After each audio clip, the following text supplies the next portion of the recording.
अपने सबके मिथिला संस्कार पर स्वागत करै छी। साँझक पूर्ण विधि दै छी जे कोना कोना करब। देखियौ, साँझ जे पूजाइ छै शुरुआतो जे करथिन तऽ वएह विधिसँ करथिन, आ निस्तारो जे करथिन तऽ वएह विधिसँ करथिन। निस्तारमे जे छै से खाली अहिपन पड़ै छै चारू साइड, गोलका नमका चकोरबा, तऽ अहिपन चारू साइड पड़ै छै। ताहि लऽ कऽ निस्तारो ओहिना हेतनि, खाली निस्तारमे जे छै से अहिपन पड़ै छै चारू साइड आ बेलपत्रसँ पूजा होइ छै। लेकिन शुरुआत जे करै छै तऽ ओहिमे दू रङ्गके रहै छनि, एकटा अहाँके पियर आ एकटा उज्जर। पियरसँ आ उज्जरसँ, पियरसँ अहाँके पूरबमे पूजा करै छनि आ उज्जरसँ जे छै से उत्तरमे पूजा करै छनि। तऽ दू टाके रहै छनि। चाउरेके आटामे लोक पियर मिला दै छै हरदि पीस कऽ आ तखन मिला दै छै। तऽ एही लऽ कऽ साल भरि पूजा करै छथिन। आ जे निस्तार करथिन साँझके से बेलपत्रसँ पूजा करथिन। निस्तारके दिन गौरी पूजथिन बेलपत्रसँ, जतेक रहती अहिपन पड़ल ओहि सबपर साँझक मन्त्रसँ से ओहिपर बेलपत्र तोड़ि तोड़ि कऽ जतेक अहिपन रहतै सभपर सबपर जाकऽ बेलपत्रसँ से पूजा करथिन। साँझकमे साँझके पूजामे की होइए से बतबै छी। साँझके जे अहाँ पाबनि शुरुआतो करब तऽ निस्तारो करब तऽ भात बनै छै। अनूना भात घी धऽ कऽ लोक बनेलक, बासमती चाउरके भात बनेलक, भातमे घी धऽ कऽ बनेलक। 7 रङ्गके तरकारी बनै छै। ओहिमे सागो रहै छै, केराओके साग रहै छै, मटरोके साग रहै छै, आलू रहै छै, बैगन रहै छै। 7 रङ्गके तरकारी धऽ कऽ तखन अनूना भुजाइ छै। कतेक लोक घीमे भुजलक, कतेक लोक तेलमे भुजलक, अपन अपन व्यवहार होइ छै, लेकिन बड्ड नीक लगै छै। दहियो देलक कतेक लोक, कैला दहीके सीजन होइ छै तऽ दहियो लोक दै छै सोहागिनके।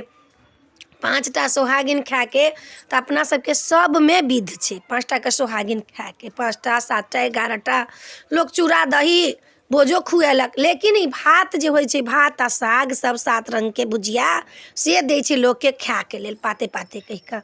कनियाँ होथिन चाहे बेटी हेथिन तऽ सासुरसँ हुनका जराउरक भार जे अबै छै ओहिमे अहाँके चूड़ा चुरलाइ तिलबा सीरक कम्बल, कनियाँके स्वेटर साल, पूजाके जतेक सामान होइ छै से गौरी बनि कऽ सभटा सासुरसँ अबै छनि। जिनका कनियाँ छथिन तऽ हुनका घरेसँ सबचीज हेतनि, तऽ कनियाँके साल कीन देबनि, स्वेटर कीन देबनि, नया साड़ी रहतनि, लहठी रहतनि। ओहिमे एक दिन पहिले खोइछ बन्हा जेतै। गौर जे बनतै तऽ एक दिन पहिले खोइछ बन्हा जेतै आ हुनकर साल स्वेटर लहठी गौरके सभटा नवेद, काजू किशमिश केरा पेड़ा नारियल छहोरा, गौरके जे होइ छै से 21 रङ्गके नवेद रहल। फल फूल जतेक केरा सब, सेब सब, संतरा सब, जतेक अंगूर सब भेल से गौरके नवेद भेल। रातिमे पहिले एक दिन पहिले अहाँके 15 तारीखके साँझ पूजैके छै तऽ एक दिन पहिले 14 तारीखके रातिमे गौर बनतनि। चाहे बेटीके हेतनि तैयो, चाहे पुतहुके हेतनि तैयो, नव सरवा लाबि कऽ पियर कपड़ा झाँपला हुनका जे गौर बनेथिन हुनका खोइछ देबनि। आब तऽ साड़ीके सिस्टम चलि गेलै, सबके लोक साड़िए दै छै, लेकिन जकरा जतबे जुड़ै छै ततबे लोक करै छै। जे गौर बनेथिन हुनका खोइछमे अहाँ पाइ सुपारी हरदि सब धऽ कऽ खोइछ बान्हि देबनि। तखन चुप्पे हरदि पिसथिन, हरदिमे दूबि धऽ देथिन आ बना कऽ गौर सरबामे धऽ कऽ आ झाँपि देथिन। गौर बनि गेल। माथमे कनियाँके तेल पड़तनि, प्रात भेने नहि पड़तनि तेल, ओही दिन माथमे पड़तनि। 5टा सोहागिनके तेल पड़तनि।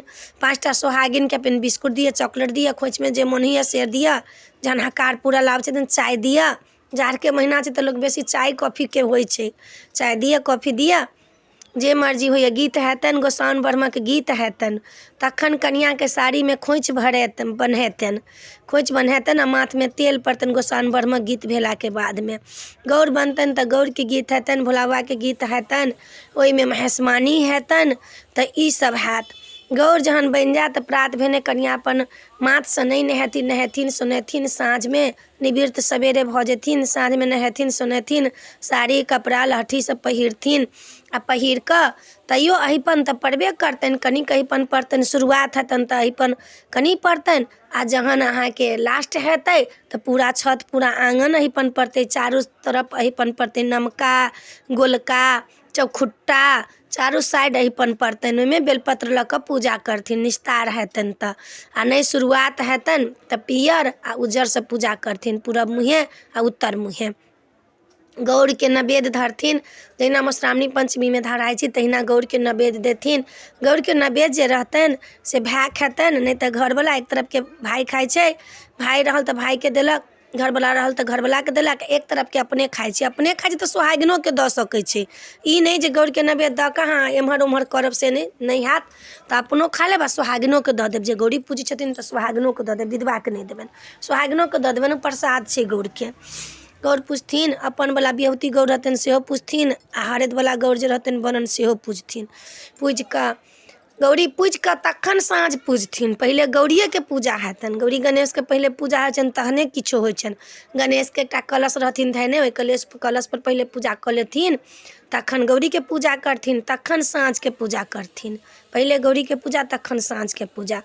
गौरी के पूजा करथिन, गौरी गीत हेतनि, आ साँझ पूजा करथिन तऽ पाबनि के गीत हेतनि। प्रॉपर साँझ के पाबनि के गीत होइ छै से देखियो। मधुश्रावणी के पंचमी के अलग अलग गीत होइ छै, बरसाइत के साँझो के जे पाबनि के गीत होइ छै से अलग होइ छै। साँझ पाबनि के गीत, साँझ के पाबनि के गीत हेतनि, तखन पूज पाजि लेथिन, निस्तार रहतनि। तैयो ओ भात एटटा के पात पर बनल रहतनि। सखुआ के पात के पहिले लोक बनबै छलै, आब नहीं रहै छै तो लोक पातो कीन कऽ लऽ आयल, जे ओ मखान के पात रहै छै सेहो। आ जहन बाहर में लोक रहै छै केरो के पात पर लोक धऽ लेलक, ओहि पर 7टा मसाल जरेलक। साँझ रहै छै ने, 7टा मसाल जरेलक घी में नहीं तो करू तेल में, ओहि भाते में भोकलक। अब ओहि भात के कटलक। कटै छी के तऽ भाई कटै छी, चाहे हौसली से काटू चाहे चैन से काटू। सोना के चैन हो या चानी के चैन हो, चानी के हौसली हो सोना के हौसली हो, बीचे बीचे ओकरा एना कऽ कटलक। और काटि कऽ एक तरफ के सोहागिन सबके फेंट फेंट कऽ देलक, आ एक तरफ के जे रहल से कनिया खेलक। आ तखन ओ मसाल जरेने रहल, मसाल जरेलक, ओ भात के 2 भाग से काटि देलक। भात भुजिया सब जे रहल तकरा सबके काटि कऽ एक तरफ के सोहागिन के बटा गेल, आ एक तरफ के जे छै से कनिया खाइ छथिन। कनिया खाइ छथिन। आ सब दिन 1 साल तक ई पूजा हेतै। सबके गोड़ तोड़ लागि कऽ, सबके संग पुरि कऽ, गौरी गणेश के सबके गीत भऽ कऽ, भगवती के गोड़ लागि कऽ सबके अपन, आ तखन जाकऽ अहाँके शुरुआत रहत तैयो, आ निस्तार रहत तैयो। निस्तार में की छै जे कनि चूड़ा चुड़लाइ तिलबा सब सेहो लोक उसरगि देलक, दही उसरगि देलक। निस्तारो में ओना उसरगै छै आ शुरुआतो में उसरगै छै। सब उसरगि देलक तऽ सब सोहागिन सबके लोक देलक, आ ओहे चारू साइड अहाँके अहिपन भऽ कऽ तखन पूजलक। अहिपन सबके देलक। भोज भात करऽ के इच्छा है तऽ भोजो भात करू।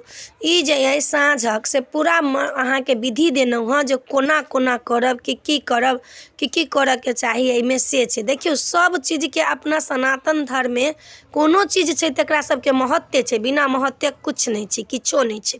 महत्व छै तहने हम ई पूजा कऽ रहल छियै। हमर पुरखा केलकै, बाबा केलकै, अजिया केलकै, परजिया केलकै, तऽ हमहूँ कऽ रहल छी। किछो तऽ एहिमे अर्थ हेतै। ताहि लऽ कऽ साँझ जे अहाँ सबके पूजा यऽ से साँझ सूर्य नारायण के पूजा छनि। आ संझा जे रहथिन हुनकर महादेव के पत्नी गौरी के बहिन, जे लास्ट में विवाह महादेव केलखिन, तऽ उहे संझा के जे छनि से पूजा होइ छनि। साँझे में फूल फुलाइ छै, उहे संझे के भगवती के पूजा होइ छनि। गौर जे बनै छनि से ओहि ला बनै छथिन, सब रूप तऽ हुनके छनि। ताहि लऽ कऽ सूर्य के पूजा होइ छनि। अहाँके साँझ में पूरब और उत्तर पूजाइ छी कथी ला, माँ सूर्य के वास पूर्वाइन से उत्तरायण जाइ छथिन, सूर्य के वास होइ छनि, तभी यहाँ के पूजा होइए। तऽ साँझ के हम पूर्ण विधि अपने सबके देलहुँ हँ। एहि विधि में किछु कमी हैत गलती सही हमरा माफ़ कऽ देब, जे ई नहीं भेल चाहे ओ नहीं भेल कहि कऽ। आ नीक लागत तऽ चैनल के सब्सक्राइब करब, लाइक करब, कहऽ के नहीं बिसरब जे की कहै छी। आब तऽ अहाँ सब कहबो नहीं हमरा करै छी, हमरा जरूर कहब, बिसरब नहीं। जय मिथिला, जय माता जी।